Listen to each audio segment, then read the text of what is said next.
According to Roman mythology, Cacus was a thief who stole from the hero Hercules, whose Greek equivalent was Heracles, which was the action that resulted in the former's death. There are several versions of this myth, as it has been recounted by different authors. Although not considered to be amongst the most famous Roman myths, the story of Cacus and Hercules is significant for a number of reasons. For the ancient Romans, the story served as an etiology for the cult of Hercules at the Ara Maxima.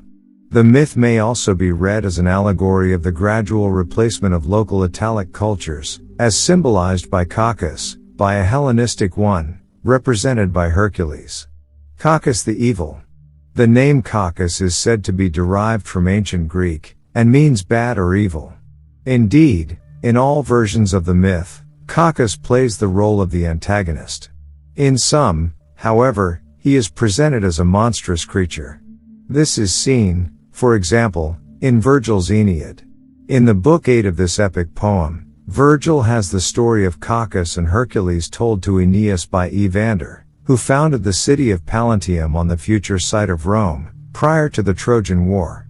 Evander describes Cacus as a foul-featured, half-human monster who lived in a cave which the rays of the sun never reached.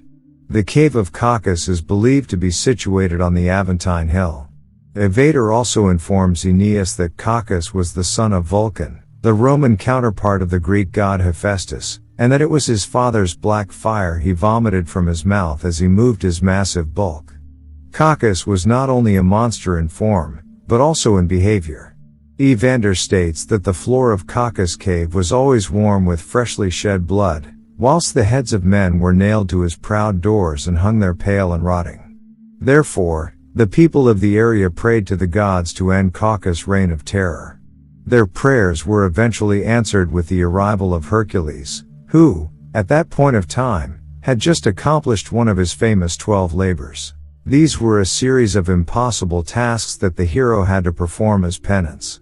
Hercules had killed his wife, Megara, and their children in a fit of madness sent by Hera, and was thus forced to become a servant of Eurystheus, one Hercules' cousins, and the king of Terrans, for 12 years. It was Eurystheus who came up with the 12 labors, and imposed them on Hercules. The 10th labor, slaying of the giant.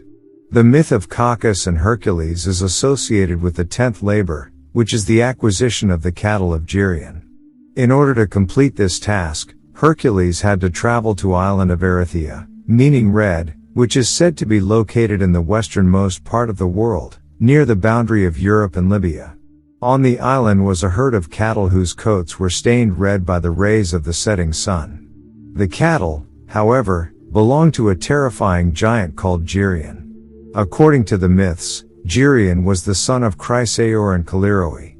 The former was a man who had sprung from the body of the Gorgon Medusa when she was decapitated by Perseus, whilst the latter was the daughter of Oceanus and Tethys. The physical description of Geryon varies according to the source. In some, for instance, he is described as a giant with 3 heads attached to one body, whilst others state that he had 3 bodies. In some versions, Geryon is even said to have wings. In addition to Geryon, the cattle were guarded by herdsmen, one of whom, Eurytion, was slain by Hercules, as well as a 2-headed dog called Orthus, the brother of Cerberus. Having slain Eurytion, Orthus, and Geryon, Hercules faced no further opposition on the island, and was therefore able to begin his journey back to Terrans with the cattle. This journey home turned out to be more troublesome than the initial theft of the cattle. Interestingly, the encounter with Cacus on the Aventine Hill in Rome was only one of the many troubles faced by Hercules as he brought the cattle before Eurystheus. For example, in Liguria, in northwest Italy, 2 of Poseidon's sons tried to steal the cattle, so Hercules killed them. In another instance, one of the cattle broke loose, and swam to the island of Sicily from Rhegium, in southern Sicily, before wandering off to a neighboring country. Apparently, the native word for bull was Italus, and hence the whole country became known as Italy.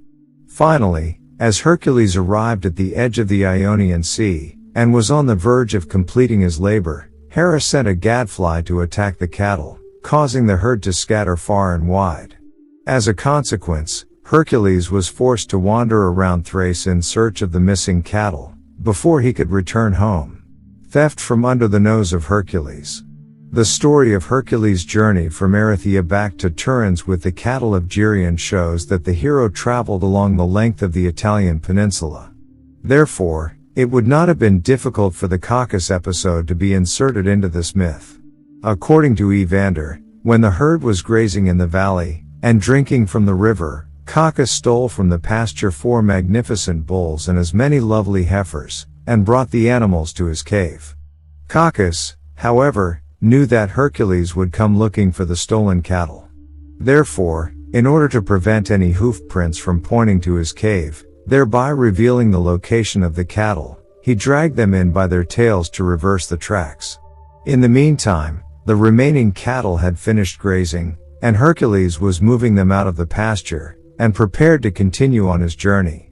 It was at this moment that Cacus' theft of the cattle was revealed. The cows began to low plaintively at leaving the place, filling the whole grove with their complaints, and bellowing to the hills they were leaving behind them. Then, deep in the cave, a single cow lowed in reply.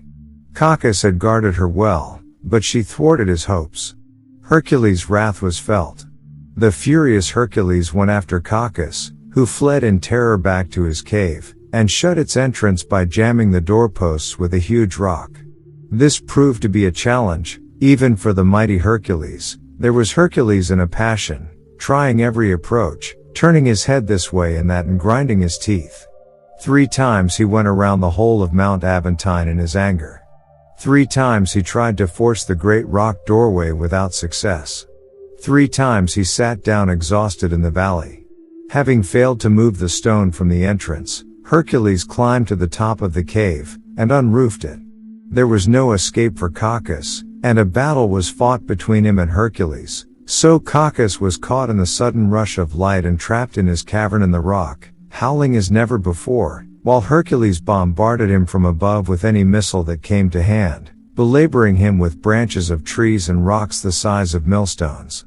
There was no escape for him now, but he vomited thick smoke from his monstrous throat and rolled clouds of it all round his den to blot it from sight. Deep in his cave he churned out fumes as black as night, and the darkness was shot through with fire. Hercules was all past patience.